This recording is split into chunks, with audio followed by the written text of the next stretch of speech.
Welcome to our 2024 PKD Summit.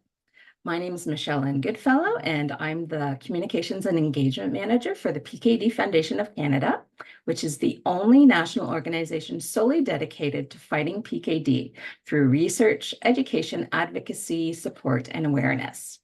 This session on debunking PKD nutrition myths is being presented by Emily Campbell, a registered dietitian and certified diabetes educator. We'll be leaving time for a live question and answer session after Emily's presentation. So please feel free to leave your questions either in the Q&A area or the chat throughout the presentation, and we'll try and address your questions at the end. This session is being recorded, and we will make it available on our YouTube channel in the coming weeks. So now I'm going to introduce Emily. She is a registered dietitian and certified diabetes educator with a Master of Science in Food and Nutrition. Emily is the owner of Kidney Nutrition, where she supports those living with kidney disease all over Canada through group and one-on-one nutrition support.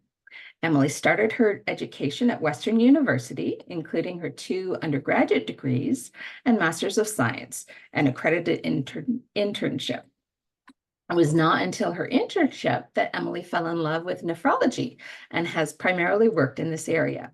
She's involved in various local and national nephrology organizations, including being an invited speaker for various pharmaceutical companies, as well as various kidney foundations throughout Canada, a 3-time cookbook author for those living with chronic kidney disease, and a co-chair of the Southwestern Ontario Canadian Association of Nephrology Dietitians.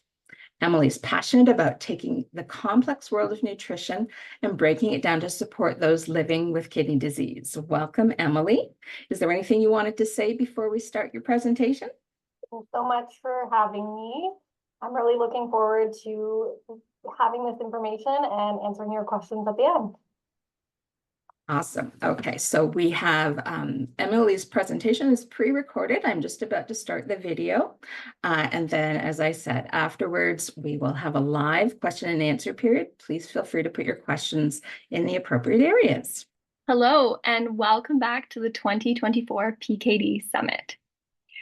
In this session, we will be covering decoding nutrition for PKD, myths and facts about nutrition for polycystic kidney disease. My name is Emily Campbell. I am a registered dietitian and certified diabetes educator in Toronto, Canada. And I work with those who have kidney conditions and help them overcome the confusing world of nutrition to preserve their kidney function and improve their quality of life. And as a dietitian, I love food, both cooking and eating it. I'm actually a cookbook author. And that reminds me, if you haven't grabbed a free copy of Your Love Your Kidneys, a new PKD cookbook being offered through the PKD Foundation of Canada, you can off of their website. I'm excited and honored to be back at the 2024 PKD Summit. I love sharing information about nutrition with PKD because our food is something that we can control, and it gets very confusing depending on where you get your information from. So throughout this presentation, I thought it would be helpful if we talked about some of those myths versus facts that we might be seeing online about nutrition and PKD. We've put together this content based on questions that were submitted through a survey with the PKD Foundation of Canada. So thank you if you participated, and I hope that this information helps clear up some of the confusion and supports you for many healthy years with your PKD. The field of nutrition is ever changing, and we're learning new things all the time about how food works in our body, but also PKD. And when we think about what studies in the past have happened, what are coming up, as well as our past experiences about nutrition and PKD, we really need to think about the quality of the evidence and the source, because reducing bias is really important. And as a dietitian, my goal is to help you live many, many healthy years with PKD and find sustainable nutrition strategies that can help with that. So let's get chatting. So today, we will review the current literature and some nutrition recommendations for polycystic kidney disease and supporting lifelong sustainable habits.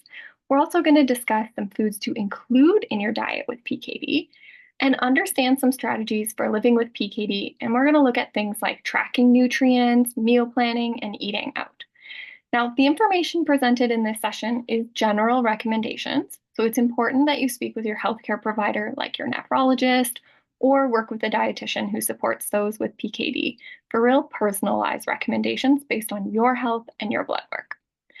I'll also share that I am a registered dietitian who works with those who have kidney disease here in Toronto, and I am so excited to be sharing some of the current literature that can help us to manage our nutrition and PKD. So let's dive in to help decode some myths and facts about nutrition for PKD. The first one that we'll talk about is this myth of that there's only one diet for those with PKD that we need to follow. We hear about all of these diets, keto diets, Atkins diets, paleo diets, Mediterranean diet, low osmolar diet.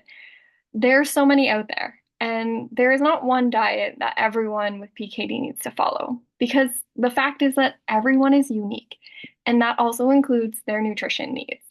Some aspects that play a role in the diet that you may choose to follow with PKD are things like your health goals. Maybe you want to prevent cyst growth. So with PKD, the focus on preventing cyst growth through managing this hormone called vasopressin is really important. Vasopressin decreases water excretion by the kidneys and therefore increases water reabsorption in the collecting ducts. Vasopressin is basically an antidiuretic hormone, and it has a potent constricting effect in the body. And when too much vasopressin is released, which happens with PKD, this is when the osmolarity, or the concentrations in our urine, can become really high. And because with PKD we have this high vasopressin level, this is what leads to cyst formation. And it can also lead to high blood pressure. And so we really want to regulate the vasopressin levels through nutrition or maybe medication to help decrease the cyst formation. So maybe that's your goal.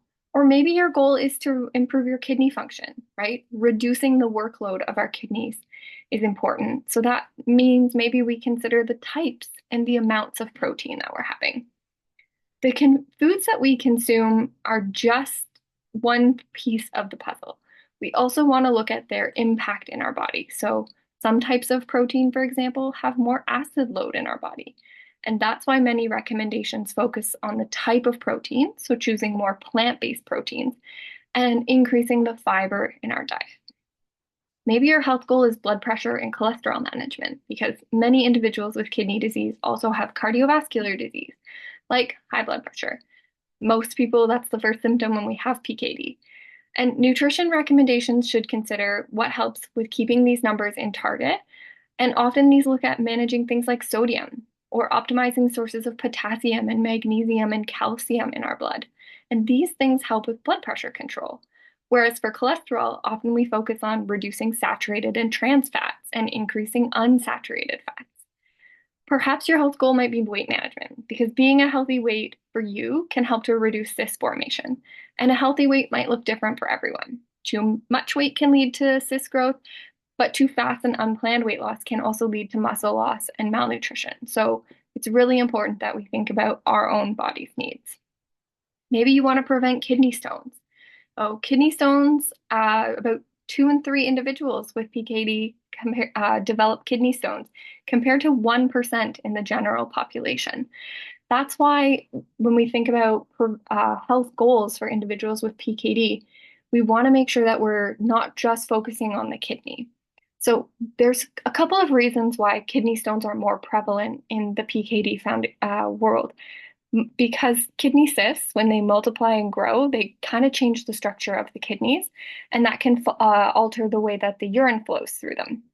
And when urine sits there, it increases the risk of crystals forming, which then build up into stones. Also, because of the PKD gene is thought to have increases in changes in the urine, particularly low citrate levels, and a lower pH of the urine, meaning it's more acidic, which can make us more susceptible to developing kidney stones. And some diets can actually lead to kidney stones. So being aware of the outcome of some of these more common diets, like keto diet or paleo diets, for example, have been shown to have increased risk of kidney stones. We want to take into account all of these things when we're determining what diet is helpful for us. Maybe you think about lab work, right? Things like potassium or phosphorus. These should really be individualized based on your blood work. It breaks my heart when I hear patients tell me that they read online that they can no longer have an avocado because of the potassium content, and their potassium values have been normal for their entire life. Not everyone needs a potassium restriction. In fact, potassium is really helpful for managing blood pressure. It's a big component of the DASH diet. And for phosphorus, reading food labels is important for that added phosphorus source. But again, unless you have a high blood phosphorus level, there's really no need to avoid some of these phosphorus foods. And we've learned over the years that the absorption of phosphorus from dairy or whole grains is much less than the added phosphorus. So the type, again, of phosphorus source is really important to consider. When you're really thinking of a diet for you, lifestyle is also important, right? If you're exercising, you want to prevent dehydration, you want to manage your muscle mass. If you are working, right, the environment or your shift work, your access to ability to store foods or bring foods to work all play a role in what type of diet pattern you follow. And then, of course, your food preferences. So, what do you like to eat? And what are you able to cook, right? Or access these types of foods? These are really important aspects that are not often considered when we Dr. Google some of the nutrition recommendations. So, the main goal when we have PKD is really to support kidney health, reduce the vasopressin hormone, and provide you with the right amount of nutrients. And some of the nutrients that we want to consider include things like fluids. So the kidneys play such an important role in maintaining fluid balance in the body. But with PKD, the amount of fluid we consume has a lot of other benefits. It really does help to lower this vasopressin hormone, which we know is linked to cyst growth. It also helps to keep us hydrated. It lowers the risk of developing kidney stones and preventing, a kidney injury if we are dehydrated. Most healthcare professionals recommend that 3 liters of fluids per day. So that's about 12 cups or 96 ounces per day. And you might be thinking that that's a lot of water to be drinking, but this is actually what most Canadians should be consuming. So we always hear that like 6 to 8 cups of fluid per day, but it's actually a bit more. 6 to 8 cups is really only 1.5 to 2 liters, and Canadian women should be drinking about 2.7 liters and men 3.7 liters per day. So this 3-liter kind of target for PKD, it's not really much different compared to the general population. But with PKD, we really want to be focusing on water as our fluid. And plain water can get boring, yes. So cut up your favorite fruit, right? Put some lemon or some lime in it. Add some mint into it. Use the carbonated waters like Bubbly or PC Blue Menu to mix it up from time to time. But we really do want to be focusing on water as our main fluid. It's okay to have other beverages like coffee, right? We know that having less than 200 milligrams of caffeine per day, there isn't a statistically significant size increase in cysts. So that's about 2 cups of coffee or 4 cups of tea per day. Other things, like juice or pop, we want to try to limit those just in general for health. But we can still have fun with our water. Certainly when we think about fluids, that 3-liter target, it does need to be personalized to you, right? If you are very big into physical activity and you sweat a lot, or maybe you work in an environment that's really hot, maybe you need a bit more water. Or if you have other health conditions that require you to follow a fluid restriction, then you should be following that instead. Trying to space out those fluids, regardless of what our target is really helpful. So, use a water bottle to stay on track, or we're going to talk about some apps that you can use shortly that you can log water into as well. And I think also understand where we are right now, right? Often we think that we drink quite a bit of fluids, but tracking it can help to give us a spot of where we are, and then we can move up from there. The next big nutrient to consider is sodium. And dietary sodium intake, it influences all types of kidney disease because blood pressure is one of those most common clinical signs with kidney disease. And too much salt increases cyst growth because of this vasopressin release, and it changes the osmolarity of our urine. And so we want to be, limiting our salt intake to about 2,000, 2,300 milligrams per day or less. And we can do that by reading food labels. So look for things that have 5% or less for salt. Add flavoring to our food. Use lemon or lime or herbs or spices or salt-free seasonings. So things like Mrs. Dash or PC Blue Menu, no added salt, or McCormick's, those things. These are better than the salt alternatives because the salt alternatives often have potassium chloride into them. Reducing our processed foods, right? So a lot of the salt we eat comes from things like bakery products, so breads or cakes or cookies, frozen meals, deli meats, soups, sauces, and condiments. And being aware of how often we're having these can really help to reduce our sodium intake. Protein. So too much protein, it increases the kidney's hyperfiltration and it stimulates renin activity, which can then increase blood pressure and urine osmolarity and vasopressin, as well as it causes a lot of acid load in the urine. But protein is important to help us fight infection, manage our muscle mass. And so too much protein is not good. It can increase our blood pressure, increase our risk of developing cysts, but too little protein is also not good. So what are you supposed to do? The right amount of protein, it really depends on a few things. One, it depends on your height, your weight, your activity level, but also a measure of the urine urea. And we do this on a 24-hour urine collection. And so this helps us to estimate how much protein you're actually eating and how much your kidneys can filter out. And compared to chronic kidney disease, individuals with PKD, they don't need to follow a low protein diet. It's really about the type of protein, right? So instead of focusing on the grams of protein with PKD, try looking at the serving size you're having. So maybe instead of, having animal protein at 3 meals per day, maybe try to incorporate plant-based proteins at 2 of them. This helps great for cardiovascular, blood pressure, weight management, things like nuts and seeds and beans and legumes and tofu. They're naturally lower in protein, so it does kind of help to keep us closer to our daily needs if we are eating a high protein diet, which many of us do here in Canada, but also gives us a bit of variety and sources of fiber in our diet too. So when we think about how much animal protein, we often live in a world where bigger is sometimes better, but with PKD, not always. So instead of having, that whole chicken or half a chicken, quarter chicken sort of dinner, maybe you aim for about the size of your palm and incorporate some other vegetarian proteins. Maybe you put some beans on your salad that day or mix rice and beans together. That way you can focus on more nutritious sources of protein into our diet. Fat is the next nutrient to consider. So in PKD, it can increase our risk of cardiovascular disease, so high cholesterol, and high fat diets can actually worsen PKD outcomes. So we really want to be reading our food labels, right? Trying to avoid things with trans fats, looking for that 5% or less for saturated fat. If we incorporate dairy products, look for low fat ones. So yogurt or milk that are 2% or less and 20% or less for cheese. Reducing those portions of animal protein also helps to control the cholesterol levels. And incorporating those good heart-healthy fats. So things like olive oil, avocados, nuts, and seeds.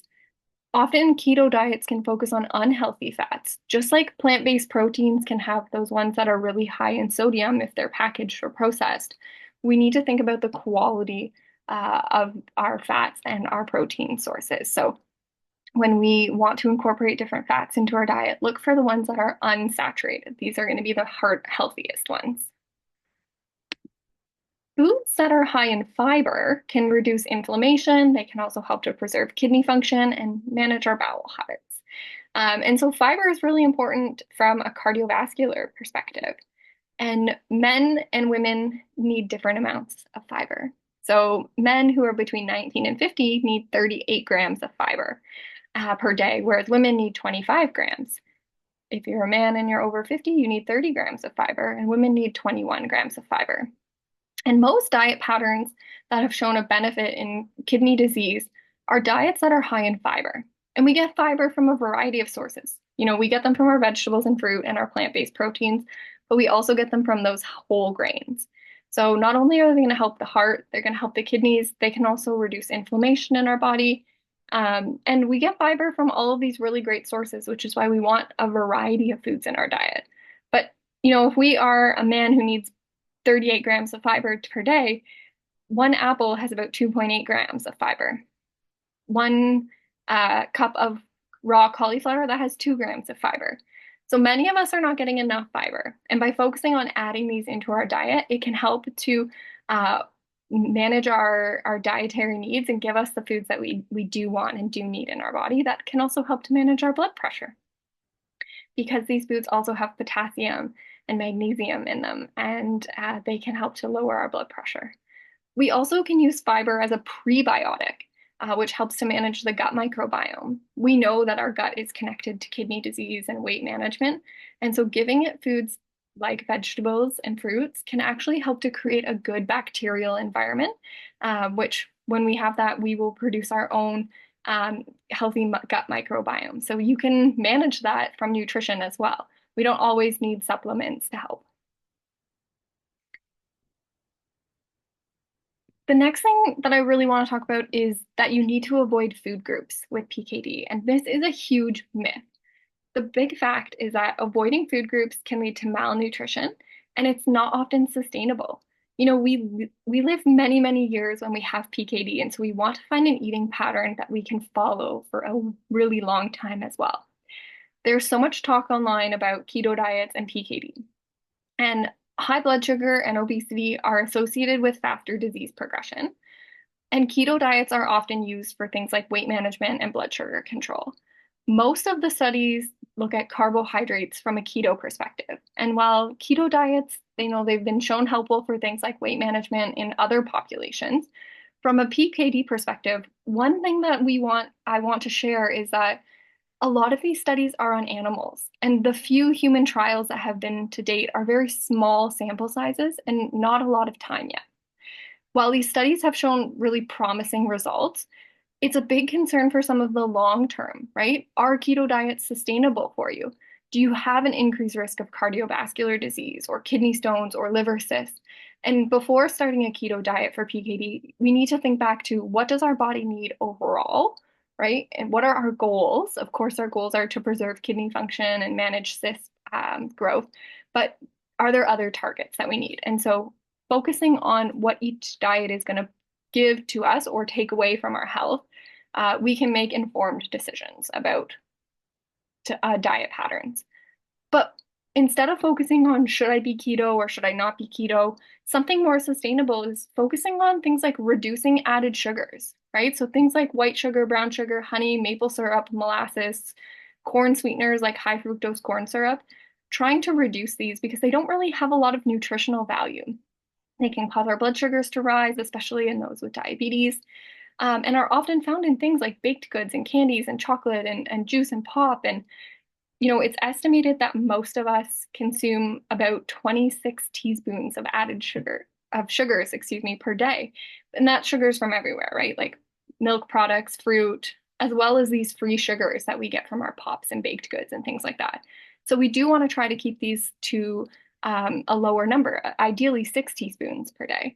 And so by reducing the added sugars or the free sugars in our diet, we can really help to get that closer. And that's great for our heart and good for our kidneys.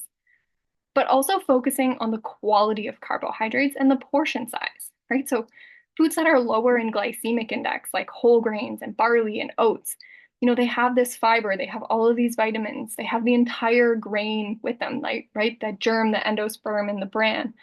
They have all of the nutrition there compared to white bread or refined baked goods. So thinking about the quality of our carbohydrate is also important. And these foods that are lower in glycemic index, they often don't increase our blood sugars if we also have diabetes, but also the portion size. So I love to use my hands when I think about carbohydrates, right? So, a slice of bread, maybe 2 on a sandwich, and then using this for things like rice or pasta. This can be a really great way, or barley or oatmeal. It's about 1 cup. Now, you might be taller, so you might have bigger hands than I do, and that's okay. You probably need a bit more nutrition, or maybe you're shorter. But this is a really nice way to help us keep those portions of carbohydrates in check, because carbohydrates, they're our brain's, preferred energy source. And so we do want to try to consume them, but in the right amounts and the right types. So instead of following a diet that, takes away food groups, consider a lifestyle or an eating pattern. We'll look at some of those in a minute, because really there's only a couple foods that individuals with PKD really do need to avoid right now. So the first is grapefruit because it interacts with some medications, and the second is starfruit, and that is because it becomes toxic if we have reduced kidney function.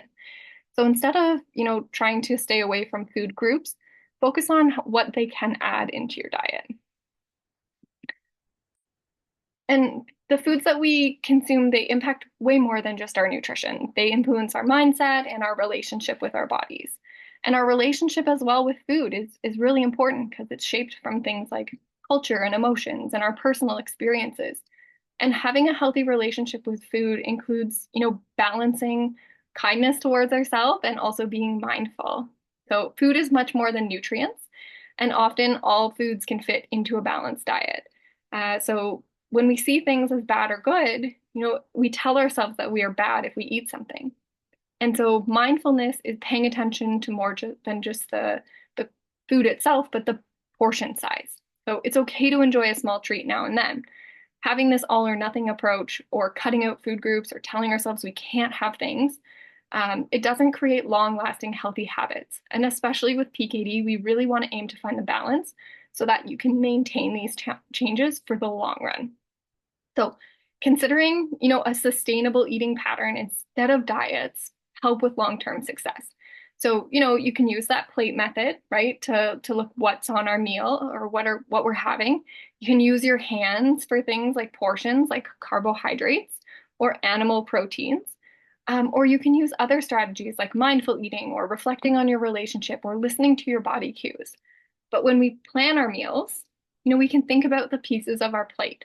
So carbohydrates, focusing on the quality and the portion size. So things that are higher in fiber. For protein, trying to include plant-based proteins more often. For fats, choose fats wisely. Look for those unsaturated fat sources. For fiber, make sure that this is the biggest component of our plate, right? Load up on that variety of colorful vegetables and fruit. And when we plan our meals, meal planning is really just thinking ahead. So making sure that we have the foods around us and available to us so that we can nourish our body and also help to preserve our kidney function. Meal planning, it's really around our goals, right? And our lifestyle. And we need to take both of these into account. So thinking about what we need to make, especially when life gets busy. So if you're really good at having breakfast every single day, but lunch you don't pack or you run out of time often, then maybe that's the meal you focus on when you meal plan. It's really about making sure that we have foods available that are balanced, right? We can use this plate method that I'm showing on the screen to really make sure that each of them have all of the nutrients that we need. And when we follow this, and by having meals, every 4 or 6 hours, having this balanced plate, it really does help us that when we go grocery shopping, we know which types of foods to buy. And with meal planning, it's often about having 1 or 2 quick recipes that use multiple ingredients together. So, for example, you could roast things like peppers and mushrooms and, broccoli and cauliflower and have it with, some grilled tofu and maybe some rice. Or you could also use those same ingredients and put them into a soup. Or you could use those same ingredients and make a stir fry. And so you can, by meal planning with similar ingredients, it also helps save you time in the kitchen. The last myth I want to talk about is this sustainability piece, because living with PKD does not mean that you have to say no to going out for meals or not going to family celebrations. This myth of you can no longer eat out is such a myth. You certainly can eat out and manage your PKD. It just takes some planning, but it certainly can be incorporated into your lifestyle. So try to use different tools available to you, right? Read food labels. So look at things like sodium or sugar or fiber or fat when you are at the grocery store, right? Look at the nutrition information online when you're eating out or you're eating at restaurants. If they have more than 20 locations, they will have the nutrition information online. So think about some of those high sodium sources and try to avoid them. Try to increase your fiber when you're eating out, right? Add a side salad. Make sure there's vegetables in that dish that you're looking for. take half of it home, right? That can also help from a sodium piece. But while these meals are going to be higher in sodium, if we make informed decisions, we can help to reduce it. But also, it's one meal. We have this 2,000 milligram budget per day of nutrients. And so maybe we have a little bit higher sodium meal for lunch, but we can make breakfast and dinner still really well balanced and still stay within our budget. Also, tracking our nutrients. So tracking our foods or food journaling is a really good way of monitoring the foods and fluids that we can consume in our diet. It can help you understand your eating patterns and help you identify foods that you eat on a regular basis and the quality of their nutrients. It can also help you understand things like sodium or protein or how much sugar you're eating. And there's so many out on the market like Chronometer or MyFitnessPal or Practice Better. The list could go on and on. And they each have kind of their own pluses and minuses.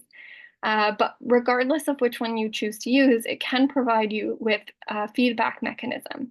This feedback mechanism, though, might not be for everyone, and it certainly shouldn't be done for life.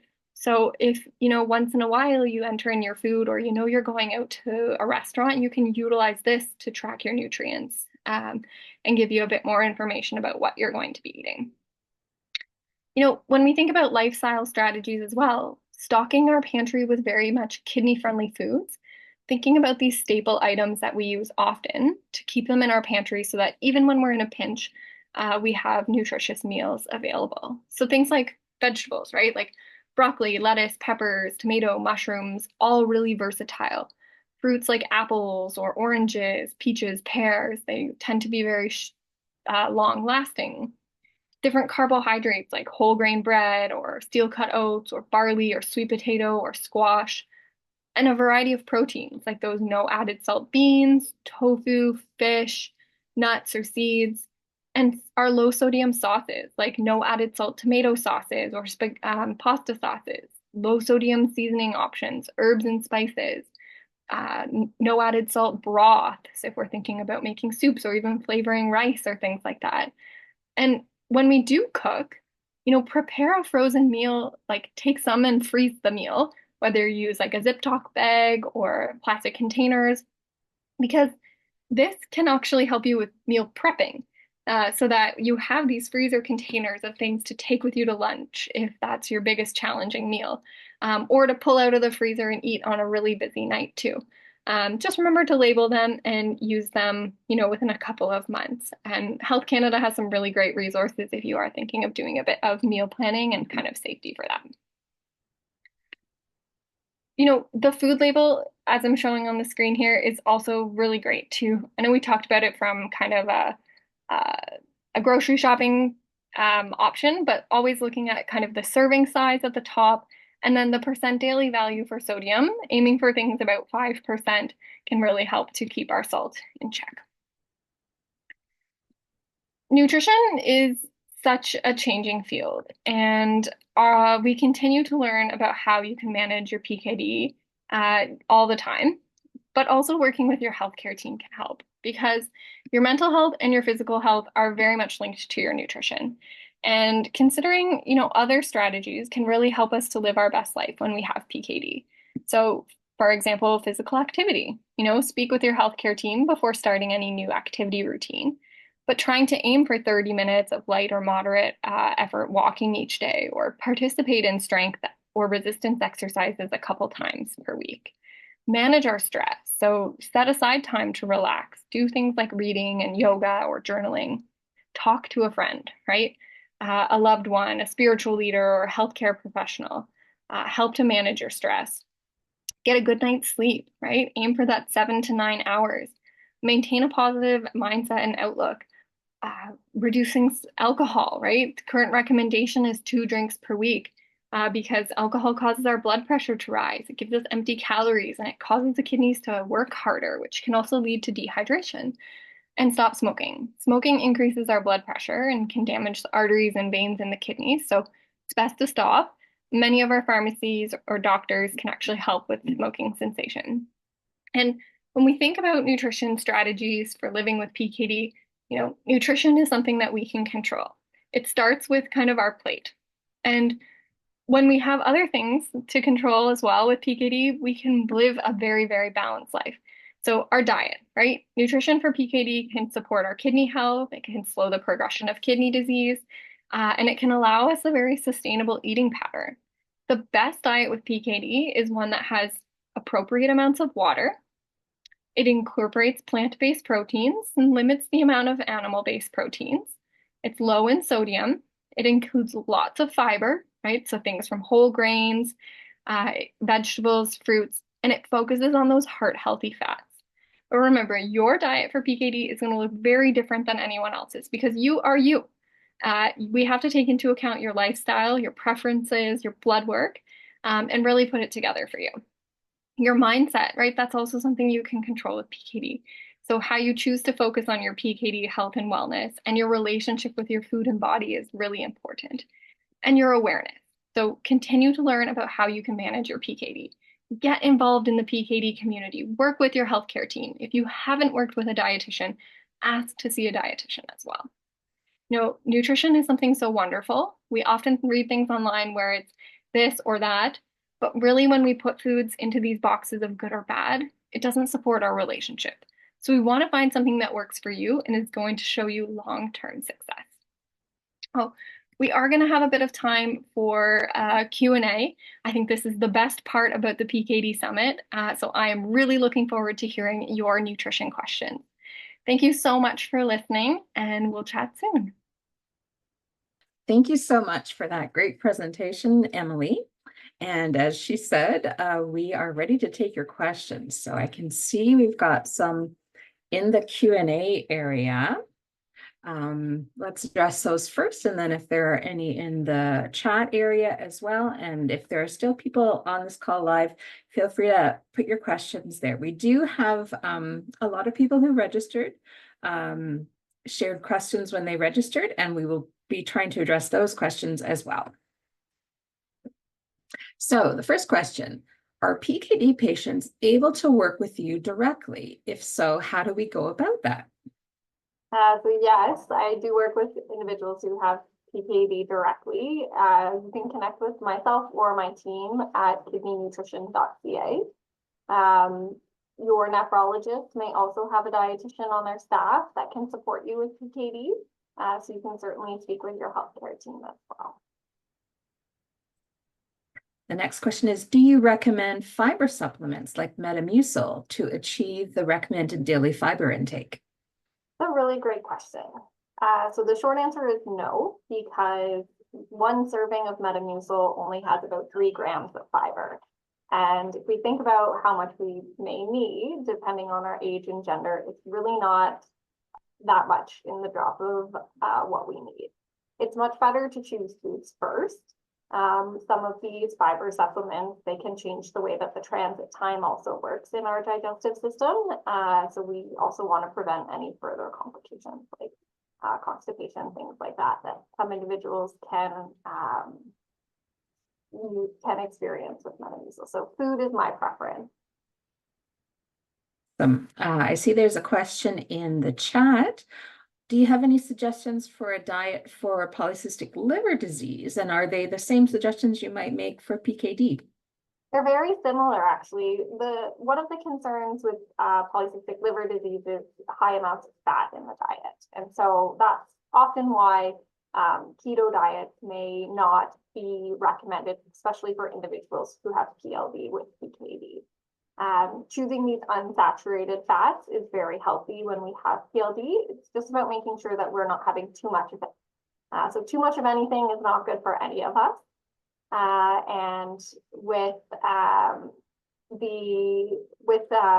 PKD or PLD, it's really about, maintaining health. And from a PKD perspective, I think we can have the quality of our diet. So thinking about those carbohydrates, thinking about our fat sources and our protein as well. So far, that looks like all the questions from the live people. Oh, there's one more that's popped in. Any preference between Chronometer versus MyFitnessPal? Does Chronometer track phosphorus? MyFitnessPal does not. So my preference is Chronometer or Chronometer, however you want to say it. There is a free version of it, which is very, very perfect for anyone to use. It does track potassium and phosphorus. What I love about this app compared to others is that you can also enter recipes in the free version. Many of my clients over the years have just used the free version. You don't need to pay for the upgraded one. All the bells and whistles are in the free one. So you can enter in, if you have a family recipe that is your favorite, and you're wondering what it looks like from a nutrition perspective, you can put it in there and make informed decisions with it. So yeah, Chronometer would be my favorite one. Awesome.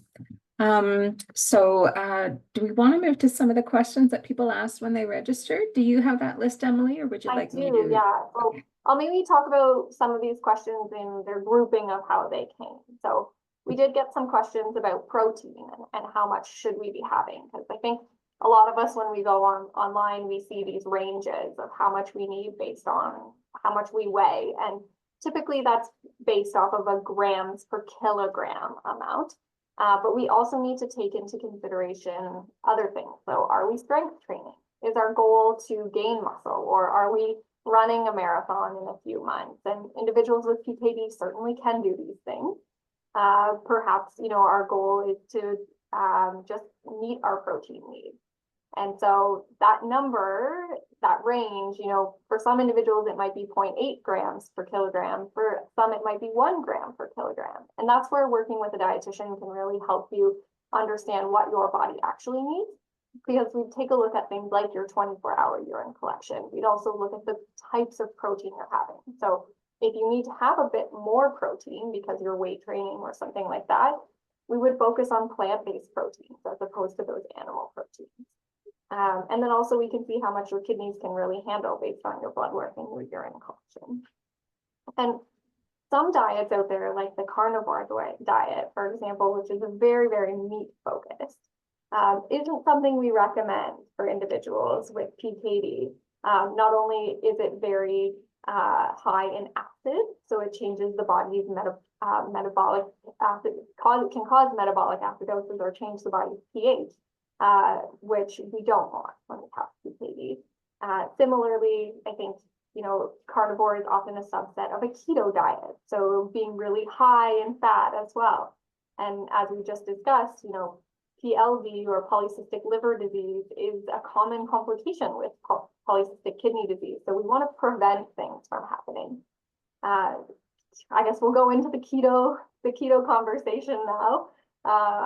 No one has asked this question. I tried to cover it a little bit in the presentation, but should we be following a keto diet when we have PKD? Really, there's just a few studies out there right now. And they haven't been very long-term. They've been very small number of patients in them. The ones that people are really talking about are ones in animals. So we don't know if this is the best thing for individuals with PKD. I think it's more important to focus on how much carbohydrate we're having and what types of carbohydrates we're having. If we eat white bread 3 times per day, perhaps we can switch to a whole grain. Thinking about the types and the portions, and similarly, those added sugars that we might be having in our diet are really important. Let me take a look at our little list. This is a great one.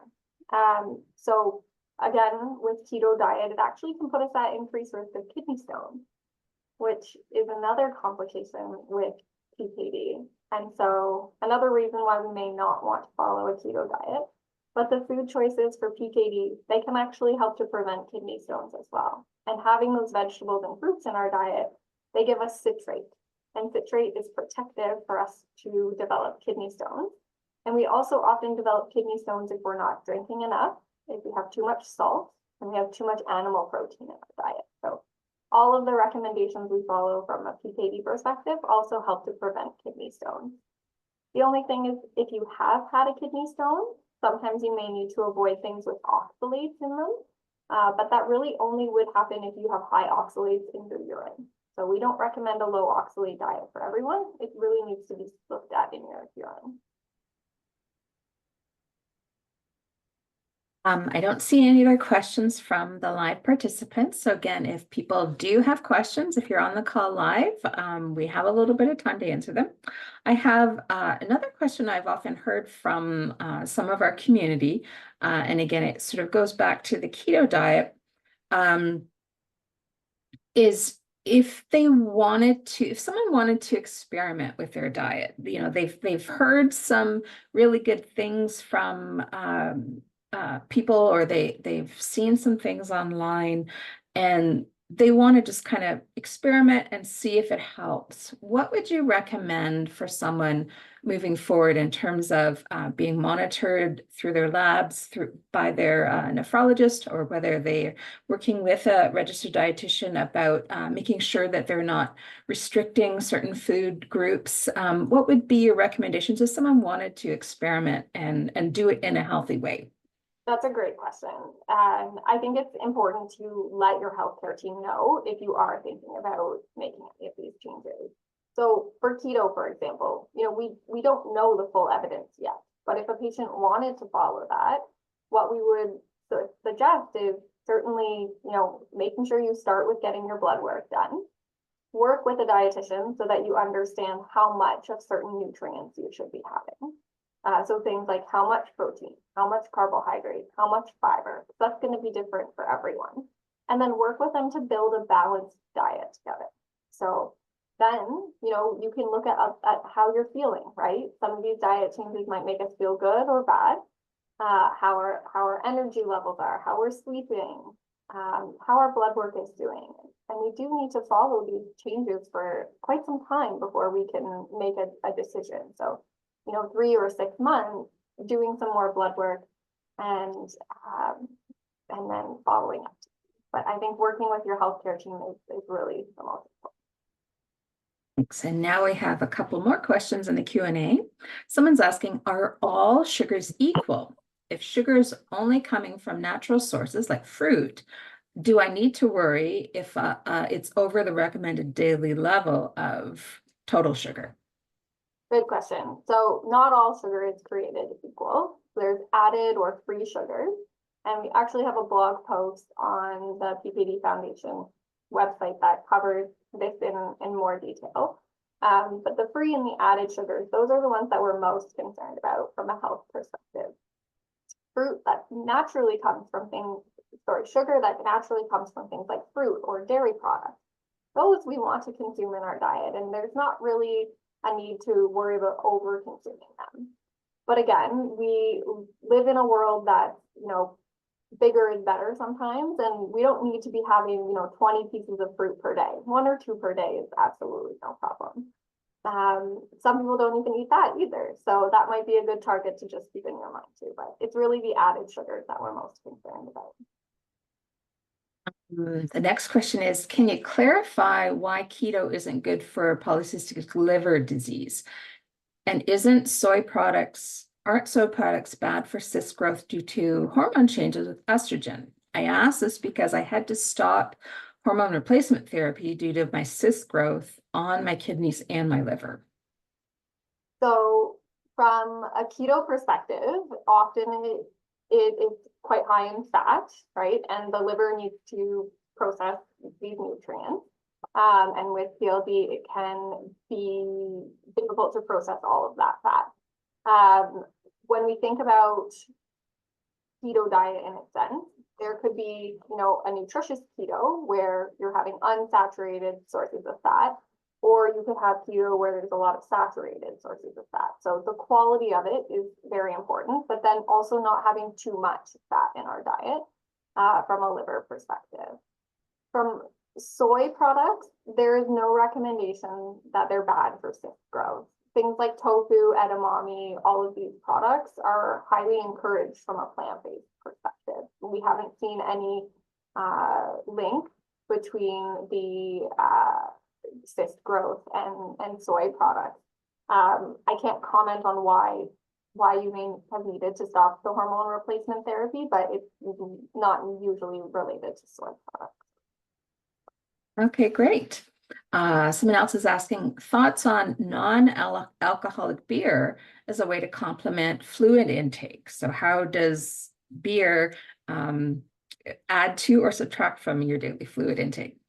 So non-alcoholic beer doesn't have the same effect in the body from a dehydration perspective as alcohol does.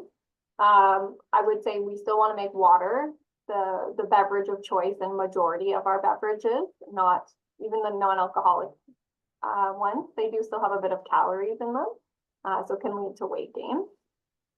But certainly consuming non-alcoholic beverages is fine in moderation. Someone else is asking, what about stevia? So that's a sugar replacement or a sweetener. Yeah, so any of these sugar alternatives are fine to be consumed with PKD. My one concern with them is that they often displace the nutrients in our diet. So we tend to have these products that are sweet and they cause our brain to think we're eating something that's sugary but not get the calories. So we end up craving things later on. So just be aware of how much you're using them and use them sparingly. There was a question a little earlier in the chat about what's the recommendation for the amount of carbs per day per meal? So the amount that you need to be having really depends on you as a person, your activity levels, all of those things. But our brain needs about 120 grams of carbohydrate per day to function. So nothing less than that. And that's where we get into that concern with the keto diet is they're often lower, 25, 50 grams of carbohydrate per day. And with that, you know, we start to change the way our body uses the nutrients, and that's how the keto diet works. But certainly, you know, a goal of about 120 grams per day is still equal to like 6 slices of bread. Another question from the chat is, I was late on the Zoom call, so this might have been covered already. Can you talk about fasting and PKD? Does it reduce cyst volume? And then an additional question, is there more sodium requirements for those who are on Janarc? So I think just like many diets, they're being investigated and looked at. There's no concrete recommendation right now that fasting is helpful or harmful for PKD.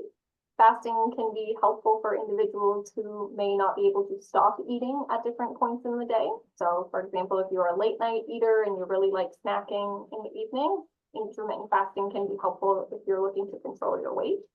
But it doesn't always work for everyone. So if you choose to fast, certainly that's fine. I would speak with your healthcare team to make sure there's no medication adjustments or any risk of dehydration, but there's no concrete recommendation.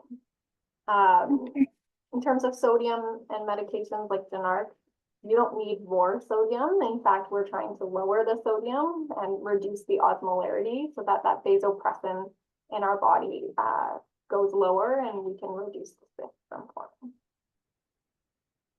There's another question in the chat. Is monk fruit more healthy than aspartame or other sugar substitutes? Now, monk fruit or even the stevia, those are more natural sugar alternatives compared to things like aspartame or sucralose. I wouldn't say one of them are healthier or the other. They both provide different goals. If you're looking for something more natural, that's fine. But these other artificial sweeteners are still tested and safe. You have to have like 20 Diet Cokes in a day to go over the aspartame limit. So very little likelihood that that's happening. Awesome. Well, it looks like those are all the questions. Oh, there's one more that's popped into the Q&A.